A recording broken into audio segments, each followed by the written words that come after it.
எஜமானன் நீங்க தானே, என் எஜமானன் நீங்க தானே, எஜமானன் நீங்க தானே, என் எஜமானன் நீங்க தானே. உன் கரத்தையே நோக்கிடுவேன், என்னை என்றும் நீர் நடத்திடுவே. ஆண்டவராகிய இயேசு கிறிஸ்துவின் நாமத்தினாலே உங்கள் அனைவருக்கும் 2287வது காலை மன்னா செய்தி மூலமாக உங்களை சந்திப்பதில் மிக்க மகிழ்ச்சி அடைகிறேன். தேவனாகிய கர்த்தர் இந்த இரவு முழுவதும் பாதுகாத்து அற்புதமாய் ஒரு புதிய நாளை தந்திருக்கிறார். அவருக்கே மகிமை உண்டாகட்டும். இந்த நாளிலும் நாம் யாருக்காக எதற்காக ஜெபிக்க வேண்டும் என்று சொன்னால், வேலை இல்லாதவர்களுக்காக ஜெபிக்க வேண்டும். படிப்புக்கேற்ற வேலை இல்லாமல் தவிக்கிற அநேகர் உண்டு. கர்த்தர் அவர்களுக்கு எப்படியாவது படிப்புக்கேற்ற வேலையை கொடுக்கணும், ப்ரமோஷனை கொடுக்கணும். அது மாத்திரமல்ல, வேலை பார்க்குற இடத்துல ஆண்டவருக்கு சாட்சியாய் வாழும்படியாக ஜெபிப்போம். தேவன் பெரிய காரியங்களை செய்வாராக. இந்த காலை மன்னா ஆதாரத்துக்காக எடுத்துக்கொண்ட வேத வசனம் 1 தீமோத்தேயு 6:6-7 ஆகிய வசனங்கள். போதும் என்கிற மனதுடனே கூடிய தேவ பக்தியே மிகுந்த ஆதாயம். உலகத்திலே நாம் ஒன்றும் கொண்டு வந்ததும் இல்லை, இதிலிருந்து நாம் ஒன்றும் கொண்டு போவதும் இல்லை என்பது நிச்சயம். எனக்கு பிரியமான கர்த்தருடைய பிள்ளைகளே, அன்பார்ந்த தேவ ஊழியர்களே, அருமையான நண்பர்களே, ஒருவருக்குள்ள 2 காரியம் கலந்து இருக்கும்போது நிச்சயமாய் அந்த மனிதனை கர்த்தர் ஆசீர்வதிக்கிறார். இன்றைக்கு ஒவ்வொரு மக்களுக்குள்ளும் பலவிதமான சிந்தனைகள் கலந்து கொண்டு இருக்கிறது. எப்படியாவது முன்னுக்கு வர வேண்டும் அப்படின்னு சொல்லி விருப்பப்பட்டு பலவிதமான காரியங்கள்ல சிக்கி திணறி என்ன செய்வது என்று சொல்லி யோசிக்கிறாங்க. ஆனா உங்களுக்குள்ளும் எனக்குள்ளும் எப்படிப்பட்ட சிந்தை இருக்க வேண்டும் அப்படின்னு கேட்டா, போதும் என்கிற மனதோடு கூடிய தேவ பக்தி. இதுல 2 காரியம் இருக்கு. போதும், ஆண்டவர் என்ன இப்படி வச்சிருக்கிறாரா, போதும். ஒரு சின்ன வீட்டுலதான் வச்சிருக்காரா, போதும். ஆண்டவர் என்ன நல்லா வச்சிருக்காரா, போதும். அப்படி போதும் என்கிற ஒரு மனசு இருக்கணும். அதோடு கூடிய தேவ பக்தி இருக்கணும். ஆண்டவர் மேல ஒரு பக்தியா இருந்தா ஆண்டவருக்கு பிரியமானதையே செய்வோம். நம்ம வாழ்க்கையில ஒரு குறைவு வந்தாலும் சரிதான், ஒரு நிறைவு வந்தாலும் சரிதான், ஆண்டவரை விட மாட்டோம். சில நேரங்கள்ல சில மக்களுக்கு பார்த்துருக்கீங்களா, அவங்க அடிப்படை தேவை சந்திக்கப்படாதனால தேவ பக்தியை இழந்துருவாங்க. நான் ஆண்டவருக்குள்ள இருந்து என்ன செய்ய, ஆண்டவர் என்னை இப்படி வச்சிருக்காரு, எல்லாரும் நல்லா இருக்காங்களே, இல்ல இருக்கிற நிலைமை என்ன ஆண்டவர் இப்படிதான் வச்சிருக்காரு, இந்த நிலைமையிலிருந்து மாற்றுவார் அப்படி சொல்லி போதும் என்கிற மனதோடு கூட தேவ பக்தி இருக்கட்டும். கர்த்தர் நிச்சயமா நம்மளை ஆசீர்வதித்து உயர்த்துவார். அது மாத்திரம் இல்ல, அது ஏன் போதும் என்கிற மனசு நமக்கு வேணும்னு சொல்லி இங்க ஒரு காரணத்தையும் சொல்றாரு. இந்த உலகத்துல நம்ம வரும்போது ஒன்றும் கொண்டு வந்தது இல்லை, இங்க இருந்து பரலோகத்துக்கு போகும்போதும் நமக்கு ஒன்று கொண்டு போவது இல்லை என்பது நிச்சயம் சொல்லி தீமோத்தேயுக்கு அப்போஸ்தலனாகிய பவுல் சொல்றாரு. நம்ம வாழ்க்கையில என்னதான் சம்பாதிச்சாலும் சரி, என்னதான் எவ்வளவு பெரிய கோடிக்கணக்கில் பணம் வச்சுதான் சரி, இங்க இருந்து போகும்போது ஒண்ணு கொண்டு போவது கிடையாது. இந்த உலகத்துல இருக்கும்போது எல்லாரோடைய அன்பா ஐக்கியமா தேவனுக்கு பயந்து நாம் ஜீவிக்க வேண்டும்.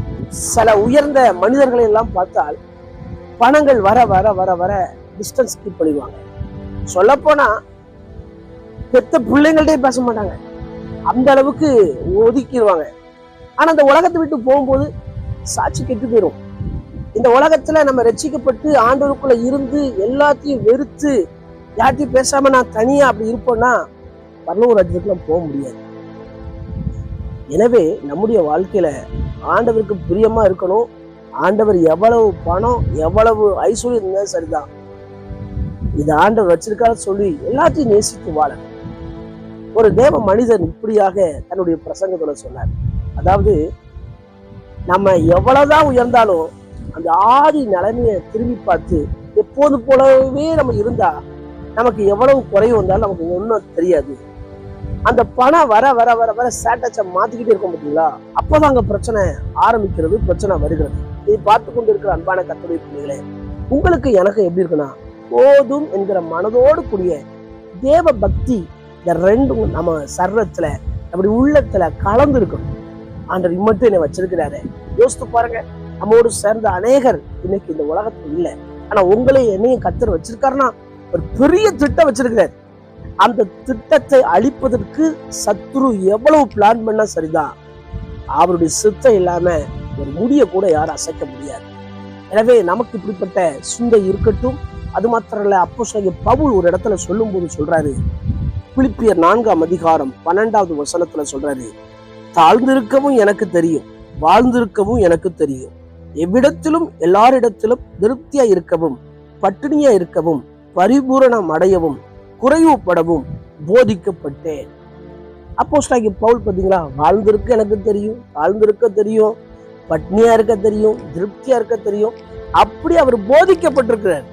இன்னைக்கு ஒவ்வொருவருக்கும் இப்படிப்பட்ட ஒரு நிலைமை நமக்கு வருமானால் அந்த நேரத்துல ஆண்டவரை உறுதியாய் பிடித்து கொள்ளணும்.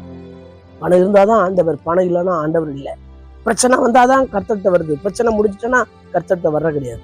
இப்படிப்பட்ட சிந்தை இருக்கக்கூடாது.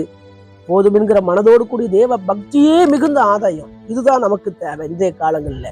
எனவே கர்த்தர் இந்த ரெண்டையும் நமக்கு இன்னும் அதிகரிக்கும்படியாய் கண்களை மூடி ஜெபிப்போம். எங்களை நேசிக்கிற சர்வ வல்லமுள்ள தேவனே, இந்த வேலைக்காய் வருகிறோம். கேட்ட வார்த்தையின்படி எங்க உள்ளத்துல இப்படிப்பட்ட 2 காரியங்களும் காணப்பட கர்த்தர் உதவி செய்யுங்க.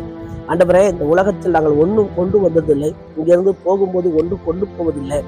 உமக்கு பிரியமாய், உமக்கு பரிசுத்த உள்ள வாழ்க்கை ஆண்டவரே, எங்களுடைய சாட்சியின் ஜீவியம் கரைபடாதபடி ஆண்டவரே இன்னும் பரிசுத்த ஒரு வாழ்க்கைக்கு நேராய் நடத்துவீராக. விசேஷமானமாக பிறந்த நாள், திருமண நாளை நினைவு கூறுகிற ஒவ்வொருவரையும் ஆசீர்வதிங்க.